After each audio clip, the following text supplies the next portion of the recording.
So I literally just got done watching the new movie The Terrifier, which is directed by Damien Leone, a guy who you may recall directed a little film called All Hallows Eve.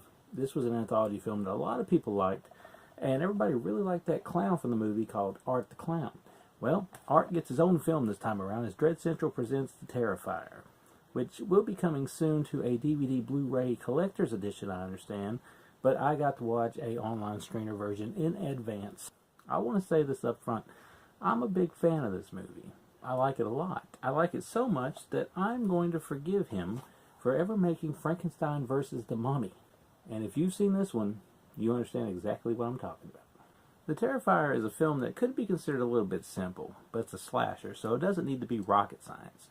We follow this clown as he comes across two drunk girls and decides to take a following to them, and that pretty well makes up the rest of the film as he follows these girls and other people come into play and interaction with the girls, causing more victims, and the plot goes on and on a little bit. It never gets too complicated, but it's not that type of movie. See, this is a movie that's mostly based off the fact that the Terrifier himself, Art the Clown, is extremely creepy and extremely good slasher that could probably rival some of the classics if he got more sequels and if more people seen the film. The one thing about the movie you're going to take away is the creativeness with the gore. Yes, there's plenty of gore effects, and they're pretty much outrageous, but that's what I like when it comes to a slasher. I don't want to spoil too much here, but people are sawed in half. People are shot in the face. People are stabbed in the face. People pretty well have every awful thing you can think of done to them within the runtime of this film. So the kills never get boring, and it's never gore for the sake of gore. Every death seems to be pretty creative, and Art the Clown does do his theatrical best to make it even a little bit humorous, which makes you feel a little bad because it's quite sick.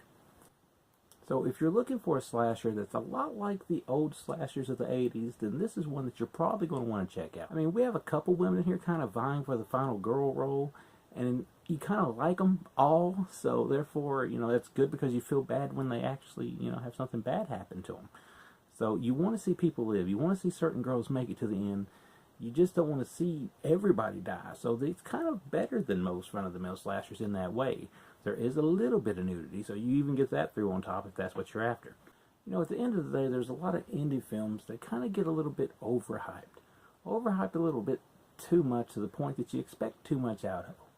I hate to name names in this case, but stuff like Her Name Was Torment, Crossbearer, and even Headless are movies that got really hyped up, and especially in the case of Headless, seem to get a little bit too repetitive and seem to try to rely on the same jokes or the same kills or methods over and over and over, so it just kind of ran its course before the movie even ended.